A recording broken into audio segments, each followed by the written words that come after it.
Hello everyone. পোনপ্ৰথমে আটাইকে life skill পাঠশালা YouTube চেনেলে স্বাগত জনাইছোঁ। মৰমৰ ছাত্ৰ-ছাত্ৰীসকল, তোমালোকক নিশ্চয় ক্লাছত শিক্ষক-শিক্ষয়িত্ৰীসকলে প্ৰায় কয় যে টেক্সট বুকখন পঢ়িব লাগে, নহয় জানো? যে টেক্সট বুকখনত গোটেইখিনি কনচেপ্ট, গোটেইখিনি ইনফৰ্মেশ্যন সন্নিৱিষ্ট কৰা আছে, টেক্সট বুকখন পঢ়িলে গোটেইখিনি কথা বুজি পাব ভালদৰে, নকয় জানো? কয়, ৰাইট? অ'কে, এতিয়া কথা যে তোমালোকৰ এনেকুৱা হয় নেকি যে মই টেক্সট বুকখন পঢ়িছোঁ কিন্তু কোনখিনি ইম্পৰ্টেণ্ট মই ধৰিব পৰা নাই, বা টেক্সট বুকখন পঢ়িছোঁ কিন্তু কোনখিনি ইনফৰ্মেশ্যন আমাৰ কাৰণে লাগতিয়াল আৰু কোনখিনি অলাগতিয়াল সেইটো আমি জাজ কৰিব পৰা নাই, হয় নেকি? অ'কে, যদি হয় তেনেহ'লে আজি আমি শিকিম যে কি ধৰণে আমি টেক্সট বুক পঢ়িলে তাৰ পৰা মেক্সিমাম আমি ইনফৰ্মেশ্যন এক্সট্ৰাক্ট কৰিব পাৰোঁ, তাৰ পৰা আমি মেক্সিমাম কথা বুজিব পাৰোঁ। আজি যিখিনি কথা কম এইটো কোনো ছাবজেক্ট স্পেচিফিক কথা নহয়। আজি এটা ধৰণ উল্লেখ কৰিম, যি ধৰণে যদি আমি টেক্সট বুক পঢ়োঁ তেতিয়াহ'লে যিকোনো বিষয়ৰ টেক্সট বুক, ইংৰাজী হ'ব পাৰে, ছ'চিয়েল হ'ব পাৰে, বিজ্ঞান হ'ব পাৰে, ঠিক আছে? আমি কিদৰে পঢ়ে, কি ধৰণে এটা পাঠ, কিতাপত সন্নিৱিষ্ট পাঠ এটা কিদৰে আমি পঢ়িম সেইটো আজি শিকিম, ঠিক আছে? তাৰ আগতে মই উদাহৰণত যোৱাৰ আগতে এখন ফটো দেখুৱাব বিচাৰিছোঁ। তোমালোকে ফটোখন ভালদৰে চাবা। দেখিছা? আৰু এখন দেখুৱাইছোঁ। দেখিছা ফটো? ৰাইট? মই এতিয়া আকৌ কৈ দিছোঁ প্ৰথম। এতিয়া মই কেইটামান প্ৰশ্ন সুধিম, তোমালোকে প্ৰশ্নকেইটা ভাবিবা। প্ৰথম কথা, মই যেতিয়া ফটো দুখন দেখুৱাইছোঁ তোমালোকে কি দেখা পাইছিলা বা কি দেখিছিলা? ভালকে ক'বাচোন। যদি মন কৰা তোমালোকে প্ৰথম অৱস্থাত কিন্তু গছজোপাৰ পাত কেনেকুৱা, গছজোপাৰ ঠালবিলাক কেনেকুৱা, এইফালে এডাল ঠাল এনেকৈ তলফালে ওলাই গৈছে, এনেকৈ ঠালবোৰ ছেপাৰেট হৈ গৈছে, এইবোৰ দেখা পাইছিলা নে এটা জিঅ'মেট্ৰিক আকাৰ দেখা পাইছিলা? এইজোপা গছৰ ছেপ এনেকুৱা। ঠিক তেনেকৈ দ্বিতীয়খন পিকচাৰ দেখুৱাওঁতে তোমালোকে এই ব্ৰাঞ্চেছবোৰ, এই পাতবোৰ দেখা পাইছিলা নে এনেকুৱা এটা ছেপ, কেৱল এই ছেপটো দেখা পাইছিলা? যদি ভালদৰে মন কৰা মই ডাঠি ক'ব পাৰোঁ যে তোমালোকক যে মই ফটোখন দেখুৱাইছোঁ তোমালোকে প্ৰথম অৱস্থাত গোটেই গছজোপা চাইছা, গছজোপাৰ যিটো শ্বেপ, এই শ্বেপটো চাইছা। তাৰপিছতহে আৰু অলপ বেছি মন কৰোঁতে ইয়াৰ পাতবিলাক এনেকুৱা মানে জোঙা জোঙা তীক্ষ্ণ পাত কিছুমান, তাৰপিছত ইয়াত এই যে ঠালডাল ইয়াতে ভাঙি গৈছে, এডাল ডাল এনেকৈ তলফালে ওলাই আহিছে, এইখিনি মন কৰিছা, হয়নে? ইয়েছ। এইটো কিয় হয় জানা? কাৰণ আমি এই ধৰণেই শিকোঁ। আমি সাধাৰণতে কোনো এটা বিষয়বস্তু, কোনো এটা ঘটনা, পৰিঘটনাক সামগ্ৰিকভাৱে আঁকোৱালি দিওঁ, তাৰপিছতহে তাৰ ভিতৰৰ সৰু সৰু অংশবোৰলৈকে যাওঁ, যাক আমাৰ শিক্ষাৰ ক্ষেত্ৰত এটা মেগজিন পোৱা আছে, যিটো কোৱা হয় হল টু পাৰ্ট। মানে চিম্পলি মনত ৰাখা যে আমি সাধাৰণতে যিকোনো বিষয়বস্তু এটা সম্যক ধাৰণা বনাই ল'ব লাগে, ইন টোটেলিটি এটা আইডিয়া বনোৱাৰ পিছতহে আমি তাৰ সৰু সৰু অংশবিলাক, তাৰ পাৰ্টছবোৰলৈকে যাব লাগে, ঠিক আছে? এতিয়া আমি এই টেকনিকটো কেনেকৈ আমাৰ টেক্সট বুক পঢ়োঁতে এপ্লাই কৰিম চাবা। উদাহৰণস্বৰূপে মই ক্লাছ 10ৰ চেপ্টাৰ 6 বিজ্ঞান পাঠ্যপুথিৰ যিটো চেপ্টাৰ জীৱন প্ৰক্ৰিয়া, এইটো এটা উদাহৰণ হিচাপে লৈছোঁ। মই আকৌ কৈছোঁ, এয়া কেৱল বিজ্ঞানৰ ক্ষেত্ৰত যে প্ৰযোজ্য এটা নহয়, it is applicable to all subjects. ধৰা হওক এই চেপ্টাৰটো মই ৰিডিং পঢ়িবলৈ আৰম্ভ কৰিছোঁ। মই কেনেকৈ পঢ়িলে মই সেই যে কৈছোঁ ধাৰণাটো, প্ৰথমে এই চেপ্টাৰটোৰ বিষয়ে মই সম্যক ধাৰণা কৰোঁ। এতিয়া আমি বহুতে কি কৰোঁ, এইটো পঢ়োঁতে আমি আৰম্ভণি কৰোঁ। কেনেকৈ আৰম্ভণি কৰোঁ? যে তোমালোকে জীৱিত আৰু অজীৱিত জীৱৰ মাজত কেনেদৰে পাৰ্থক্য দাঙি কৰিবা, এনেকৈ ৰিডিং পঢ়া আৰম্ভ কৰোঁ, হয়নে? তাৰপিছত পঢ়ি যাওঁতে কিবা যদি ইম্পৰ্টেণ্ট লাগে, যদি লাগে আমাৰ, আমি নাজানো ইম্পৰ্টেণ্ট হয়নে নহয়, যদি ইম্পৰ্টেণ্ট যেন লাগে আমি আণ্ডাৰলাইন কৰি দিওঁ, এনেকৈতো পঢ়োঁ। কিন্তু এনেকৈ পঢ়িলে আমি আচলতে এই যে ছবিটো, আকৌ ছবিটো মনত পাইছোঁ, চেপ্টাৰটোৰ আচলতে আছে কি, ইন টোটেলিটি চেপ্টাৰটোৱে কি ক'ব বিচাৰিছে সেইটো নজনাকৈ আমি অংশবিলাকৰ মাজত সোমাই যাওঁ। যেনিবা গছজোপা নেদেখাকৈ আমি ডাইৰেক্ট পাতটো দেখিছোঁ, দেখাৰ চেষ্টা কৰোঁ, যিটো সম্ভৱ নহয় আচলতে। ঠিক আছে মই কি ক'ব বিচাৰিছো প্ৰথমে আমি জানিবলৈ চেপ্টাৰটো আছে কি তো আমি এনেকৈ ৰিডিং পঢ়া আৰম্ভ কৰোঁ আমি আৰম্ভণি কৰিম প্ৰথমতে কেৱল মই আকৌ কৈছোঁ প্ৰথমতে কেৱল মাত্ৰ যিকেইটা হেডলাইন আছে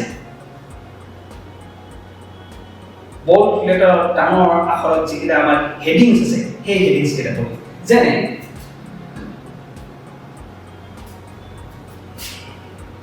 যদি এটা আৰম্ভ কৰোঁ কি আছে জীৱন প্ৰক্ৰিয়া ওকে চেপ্টাৰটোৰ নাম জীৱন প্ৰক্ৰিয়া এতিয়া আমাৰ নেক্সট পেজলৈ যাওঁ সেকেন্ড পেজত আমাৰ বলত কি আছে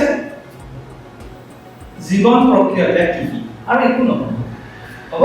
খালি চকু ফুৰাই যাম হেডিং কেইটালৈকে ওকে জীৱন প্ৰক্ৰিয়া কি মানে এটা কথা বুজি গ'লো এই জীৱন প্ৰক্ৰিয়া বিলাকৰ বিষয়ে কিবা কোৱা আছে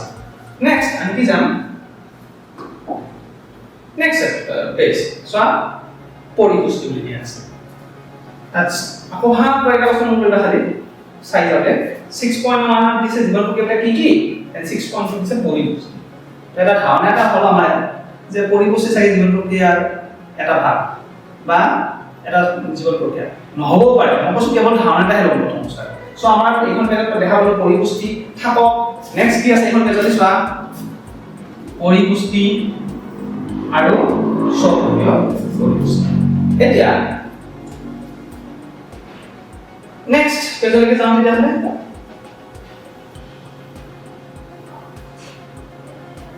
স্বকীয় পৰিপুষ্টি গ'ল ইয়াতে কিবা পাতৰ প্ৰস্তুতিৰ কথা আছে থাকক আমি ইমান মন নকৰোঁ প্ৰথম অৱস্থাত তাৰপিছত ইয়াতে কি আছে হা আমি যদি পাৰোঁ ছবিকেইটা এবাৰ চাই ল'ব লাগে কিবা পত্ৰৰ কথা আছে থাকক নেক্সট আমাৰ কি আছে চাওঁ পৰপ্ৰকৃত পুষ্টি এটা আছে চবকি আৰু এটা হ'ল পৰপ্ৰকৃত থাকক তাৰপিছত নেক্সট কি চাওঁ জীৱই কেনেকৈ পুষ্টি আহৰণ কৰে এটা ছবি দিয়া আছে যিটো ছবিত আমাক কোৱা হৈছে কাৰ পৰিপুষ্টিৰ কথা কোৱা হৈছে ইয়াতে এমিবাৰ পৰিপুষ্টিৰ কথা কোৱা হৈছে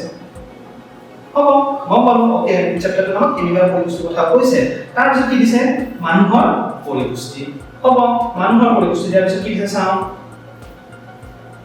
মানুহৰ পৰিপুষ্টি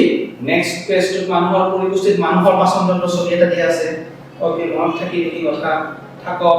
আৰু কি দিয়া আছে নেক্সট পেজত চাওঁ ইয়াত নাই হেডিংত ইয়াতে আছে শ্বসন বুলি এটা চোৱা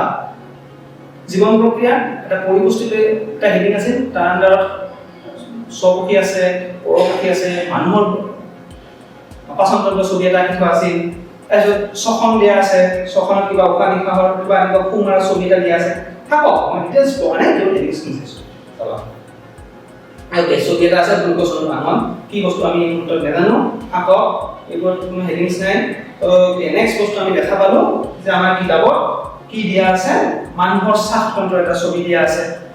ওকে আমি নিশ্চয় শ্বসনৰ লগত মানুহৰ শ্বাসতন্ত্ৰৰ এই হাওঁফাওঁৰ কিবা এটা লিংক আছে কি লিংক আছে নাজানো চাওঁ এনেকে নেক্সট পৰিবহন দিয়া আছে কিহৰ পৰিবহন মানুহৰ পৰিবহন আকৌ পৰিবহন কৰোঁতে কি আহিল আমাৰ হাৰ্টৰ ছবি কৰে শ্বসন বুলি ক'লে হাওঁফাওঁ ছবিটো আমি মন কৰিছিলোঁ এইবাৰ আকৌ পৰিবহন বুলি ক'লে হৃদযন্ত্ৰৰ যিটো চিত্ৰ হাৰ্টৰ যিটো ছবি দিয়া আছে আমি গম পালোঁ বা আইডিয়া এনেও হ'ল যে heart may B A part of may be বা মে বি অৱশ্যে যেটা আমি চেপ্টাৰ পঢ়া নাই ধৰি লৈছোঁ ওকে হাৰ্টটো আমাৰ কাৰণ পৰিবহন তন্ত্ৰৰ এটা পাৰ্ট হ'ব চাগে ওকে আৰু কি আছে টপিক কিবা ৰক্তগতিকা কথা কোৱা আছে কিবা অনুসংখ্যা কি বস্তু নাজানো ধৰি লোৱা এই মুহূৰ্তত উদ্ভিদৰ দেহত পৰিবহন হয় ওকে তাৰমানে মানুহৰ দেহত প্ৰাণীৰ শৰীৰত যেনেকৈ পৰিবহন হয় ঠিক তেনেকৈ উদ্ভিদৰ শৰীৰত কিবা পৰিবহন হয় চাগে নাজানো কি আমি চাম এইবোৰ তাৰপিছত উদ্ভিদৰ দেহত পৰিবহন বুলি কওঁতে তাৰ লগত আমি এটা হেডিংছ দিয়া আছে চোৱা কি হেডিংছ দিয়া আছে আহাৰ আৰু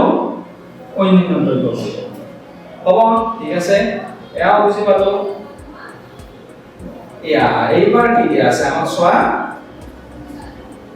আকৌ বুজো পৰিপুষ্টি চোৱা মই চেপ্টাৰটো পঢ়া নাই কথা কি কৈছো মঠিব চাইডতে পৰিপুষ্টিৰ কথা পালো পৰিবহনৰ কথা পালো এইবাৰ আমি কি কথা কৈছো শ্বসনৰ কথা পাইছিলো ৰেচনৰ কথা পালো মানে ৰেচনত কি দিয়া আছে মানুহৰ ৰেচনত ছবি দিয়া আছে আৰু মানুহৰ ৰেচনত কিবা কিবি শব্দ দিয়া আছে কি শব্দ আছে চাওক ওকে নেক্সট পেজলৈ চাওঁচোন আৰু কি আছে চেপ্টাৰটো